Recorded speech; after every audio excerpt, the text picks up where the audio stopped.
Hey folks, Rob here, and I'm back with another episode of my YouTube series, Unboxed, where I open and unbox albums with my machete.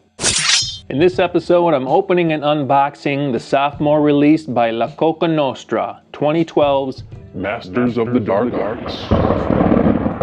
Who the hell is La Coka Nostra? Did I mean to say La Cosa Nostra? Nah, get out of here with that, huh?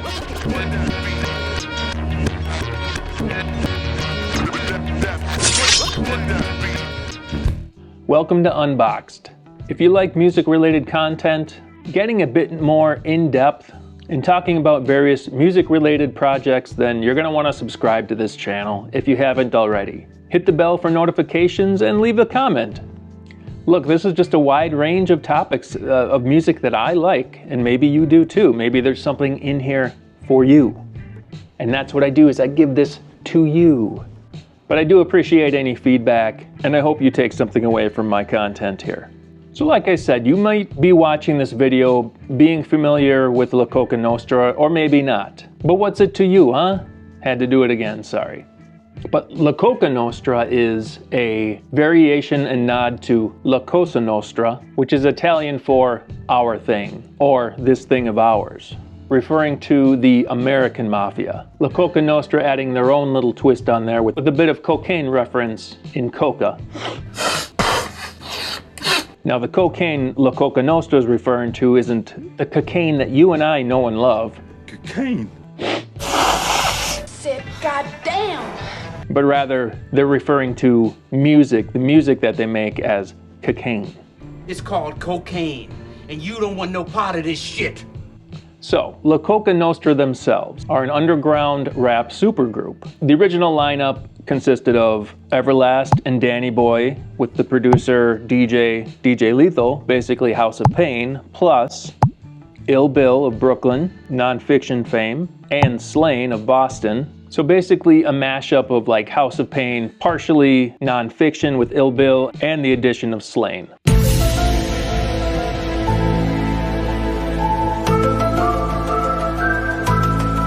After their first release in 2009, A Brand You Can Trust, Everlast ended up leaving the group. He has a daughter that has cystic fibrosis. He's been very public about this. So he had to walk away from the project and is no longer a part of the group. Now, as an Everlast fan, as I am personally, and I'm talking dating back to the House of Pain days and then his singer-songwriter solo career. I'll be honest with you, I love his music. I really like to hear Everlast rhyming, you know, so when he left the group, I was a bit leery about them continuing the La Coka Nostra projects, but trust me when I say they do not let you down.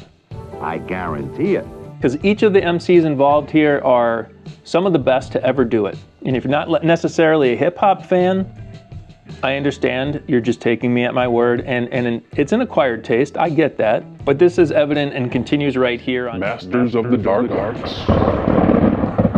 So now basically the foundation of the group are rappers Ill Bill, Slain, and sometimes Danny Boy jumps on a verse here and there. So an interesting aspect of La Coka Nostra to me is that each member of the group has their own thing going on outside of the group. Ill Bill, of course, of nonfiction, although they have pretty much broken up or disbanded, has a very successful solo career and consistently releases new material. Slain also has a very successful solo career, but outside of that, has a very successful acting career. And you've probably seen him in movies that you didn't even realize, such as The Town. Courier, get on the ground before I pop your fucking teeth out. Gone Baby Gone. Guess who? Central Intelligence. It's okay. Hey, we got a problem here. Joker, Folie à Deux. The judge says you're competent to stand trial. I fucking knew it. And many more. Danny Boy, on the other hand, is kind of taken a different path. Actually, but related to La Coka Nostra, while they were on tour in the 2010s, they were in Tulsa, Oklahoma, and Danny Boy had this feeling of like, why do I know Tulsa? Why does this seem familiar to me? Turns out Tulsa is the home of the Outsider's house, as seen in the Outsiders movie, based on the book by S.E. Hinton, who lives in Tulsa, Oklahoma. So he went and he found the Outsider's house and saw that it was basically in disarray. ended up buying it and has renovated it, and now it is the Outsiders House and Museum. Very successful. And now Danny Boy is the executive director of the Outsiders House and Museum, honoring the movie and the book. So you can tour the house, see all sorts of memorabilia from the movie. It's pretty cool. It's a bucket list for me. So Danny Boy O'Connor is basically the nucleus of La Coka Nostra as well. He was really the one that came with the vision. Danny Boy's kind of a graphic design visionary, so he kind of foresaw this whole thing, you know, being the kind of genius behind the imagery and branding of House of Pain, the drunken Irish brawling badasses. And their debut really rolled out a hell of a marketing campaign on a very underground, independent level, leveraging MySpace. So this kind of dates things like 2006-ish, I want to say. Hello, my friend. And the imagery of the skull with the guns, it was just badass, and it really caught a lot of attention in the underground scene. And I think a lot of fans of like House of Pain and nonfiction were just excited to see some of their favorite rappers back at it again and working together, which at least was my opinion on it and what really caught me. So it all just kind of came about at just the perfect time. So what do you say we get out the machete and we cut this pig open? I call upon the spirit of Ace Frehley of Kiss to deliver me my machete.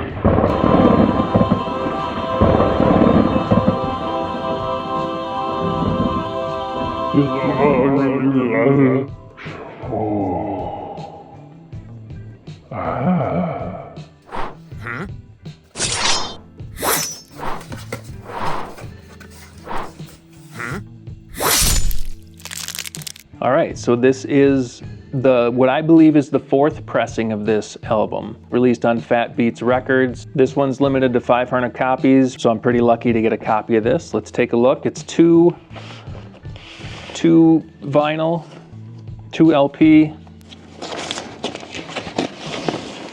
Wow, look at that.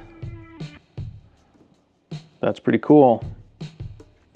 You know, I love when they do stuff like this. There's no two that are identical. There's just no way, because the way that they press vinyl, you just can't duplicate it exactly the same unless it's a solid color, you know. Let's take a look at the other LP here. So it does feel like probably 140 gram vinyl. So not the 180, which is okay. I mean, 140 is pretty solid too. But very cool. The beauty of La Coka Nostra to me really is the hardcore and aggressive lyrical content over the boom bap, grimy, and raw production. And as of this video, there are 3 La Coka Nostra albums. All of them draw great production and features, with Masters of the Dark Arts being no exception. This is actually my first La Coka Nostra album on vinyl. So you got the cover art here done by an artist named Zach Shuda. Mike McGrath doing the back cover. Donna McClear did the layout, which is basically figuring out where you put text, where you put fonts, where you put logos, where you put the UPC. And actually Donna McClear is a name for those in the House of Pain, the Soul Assassins umbrella, which under the umbrella is, you know, like DJ Muggs is the head of all that, but you got like Cypress Hill, House of Pain, and then people inspired by them or that worked closely with them, like Lords of Brooklyn, of course, out of Brooklyn. Donna McClear is the wife of Caves, with a K, who was a street artist, graphic designer, rapper from Lords of Brooklyn. So Donna McClear is Caves' wife, who's done a number of projects and worked with Ill Bill and of course, Lords of Brooklyn, and now she's done work here on this La Coka Nostra album. So a lot of the production on this album done by DJ Lethal, Ill Bill, Static Selecta, DJ Premier. Now, of course, you want to know, what are some of my favorite tracks on this album right here? You want to know. I'm going to tell you. My Universe. The opening track of this album is killer. Features Vinny Paz of Jedi Mind Tricks, but I gotta say, Slane's verse, who's the second rapper on the song here, the second verse of the track, just kills it, and it really showcases his talent to a T. honestly, I would say, in my opinion, Slain can go toe-to-toe with some of the best rappers out there. Just the way he can weave words and lyrics together and still be cohesive in a story of which he's telling on this opening track, well worth the listen, even if you don't know La Coka Nostra. And Ill Bill too, of course, but to me, Slain really stands out on this first track. Second track I recommend is Mind Your Business. There's also a video. I will link that in the description below too. DJ Premier of Gangstar fame, famous for his scratch hooks. Just a great produced track and just a cool song altogether. Great La Coka Nostra track. It was also the lead single on the album. Another track that I really like is The Eyes of Santa Muerta, which is a track featuring Sick Jackin of Psycho Realm, who is another artist and group under the umbrella, under the Soul Assassins umbrella. Frequent contributor to La Coka Nostra projects and various Ill Bill projects and what have you. Also Ill Bill produced track. Who knew? I did, and now you do too. And finally, my last favorite track on the album is the Malverde Market track, second to last song on the album. Kind of a dark song. I won't get into the details of it, but if you're interested, check it out. The thing about artists like La Coka Nostra is their content is a little dark, but this is a cool album altogether. Some of the features, of course, Sean Price of Boot Camp Click appears on Electric Funeral. The late, great Sean Price, he passed away at the age of 43 in his sleep back in 2015. R.I.P. Sean Price. Then you got Thurston Howell III on Snow Beach. Vinnie Paz appears on Coca Kings, another standout track. Big Left, who is actually one of the founding original members of La Coka Nostra, appears on 38 Revolver. Also, one thing of importance to note about La Coka Nostra is you got guys from Boston, from Brooklyn, from LA, Tulsa. They wanted to make it a point to, every time they record, you know, these days it's easy to just do remote recording. You send a verse to somebody, they piece it all together. They made it a point that every time they record, they want to be in the same place at the same time, so everyone's got the same vibe. And if you ask me, I think you can feel it, you can tell, especially this album. That's what separates La Coka Nostra from other groups.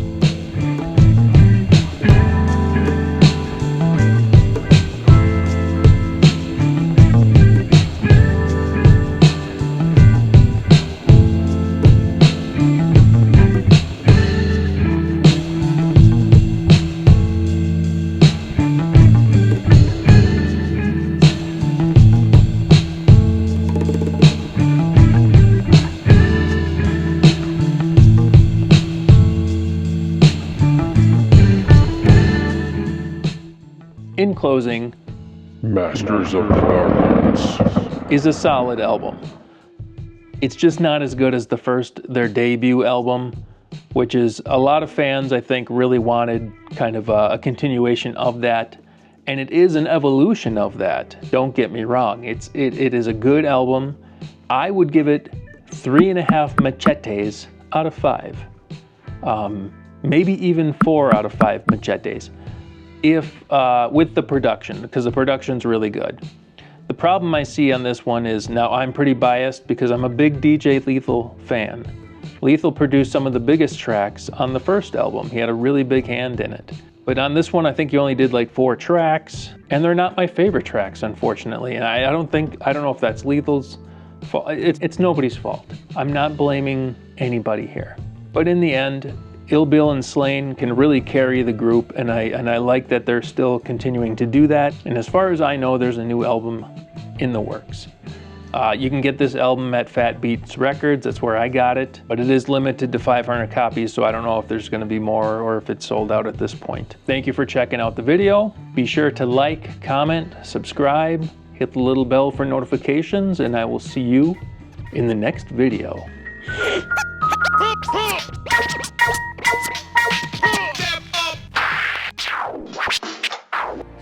I'm thinking maybe I'd like to try me some of that cocaine.